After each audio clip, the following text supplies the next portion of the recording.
from KTVU Fox 2 News, San Francisco public defender urges no drug charges for trafficking victims. Okay, fair enough, but I highly doubt that's the whole story.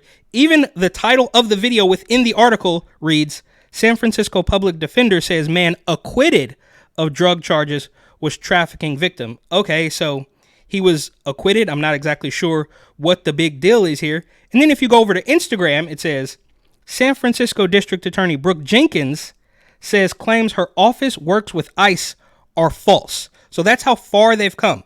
These people, California has adopted a sanctuary policy. They're completely breaking the law. Now the people of the city are accusing the DA of actually following the law. And she says, no, I'm not doing that. That's how far we've come, is that they are mad now that they believe somebody is following the law. And the DA says, no, I'm not. It's a complete and total mess. There's another story out of New York that I want to take a look at after this one that shows more incompetence, if you want to put it nicely. But my name's Eric. This channel is called Report and Opine. Please like, comment, share, subscribe, hit the notification bell.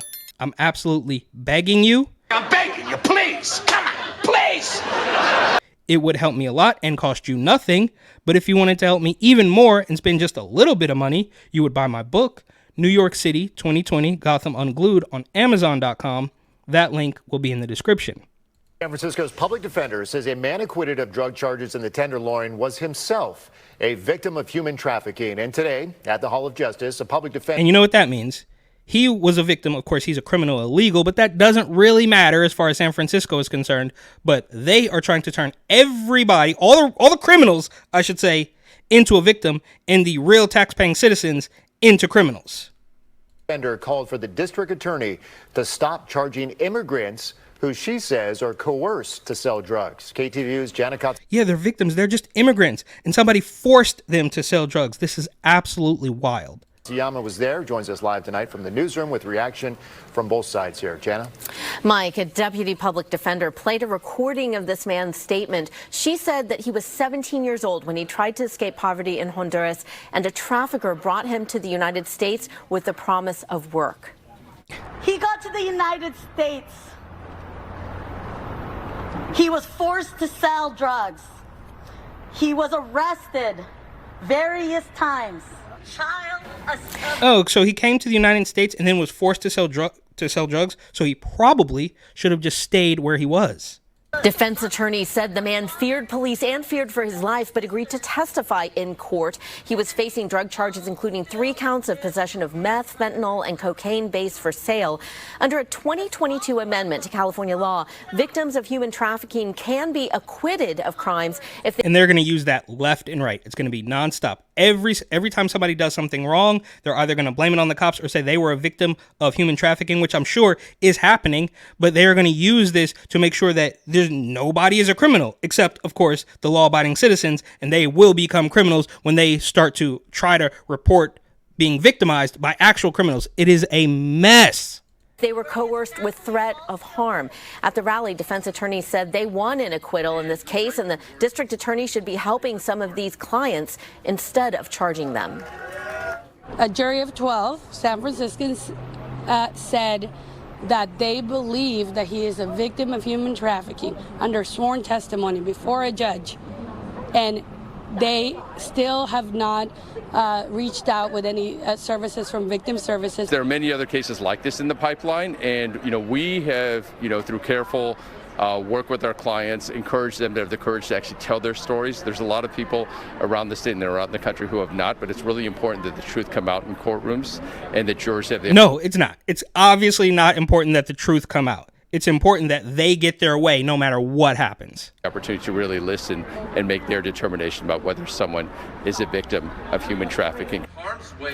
District Attorney Brooke Jenkins responded today, and she says there is no truth to those signs at the news conference that claimed her office is working with federal immigration officials. Okay, that's what she's worried about. She's not worried about keeping the community safe or whatever. She's saying that, no, they're saying that I work with ICE and I certainly don't do that. I'm a criminal just like you guys.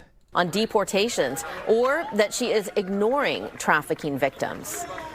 We have no evidence that he was actually trafficked. And if he would like to cooperate with law enforcement to disclose what's happening and to give further information, then of course law enforcement would look into that. My office has never coordinated with ICE or any immigration officials. We abide by sanctuary city and the policies that are in place here in San Francisco.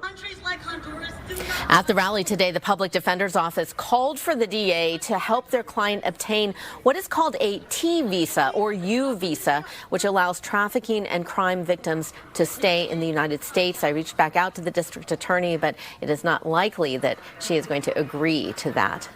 Okay, so there you have it. This is completely despicable. You have the DA urging San Franciscans. So she made a decision that they didn't like, and she's saying, no, I would never work with ICE.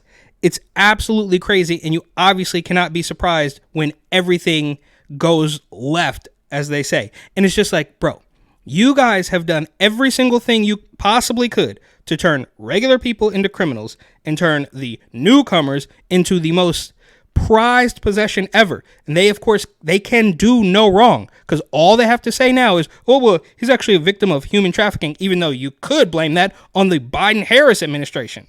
And here's one more from NBC New York that has the corruption on full display. It says, New York City Sheriff's Office investigated over illegal smoke shops, enforcement, cash seizures. So they turned weed legal.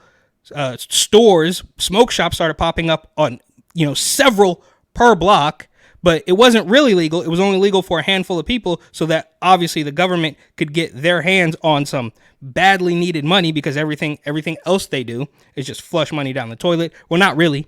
They actually filter it through the pockets of bureaucrats all over the place, but now it's coming back to bite them. As you see in California, the mayor of Oakland is being investigated. The mayor of New York is being investigated. Even the interim police commissioner, who was appointed after the last police commissioner stepped down, is also being investigated. So it is a real race to the bottom.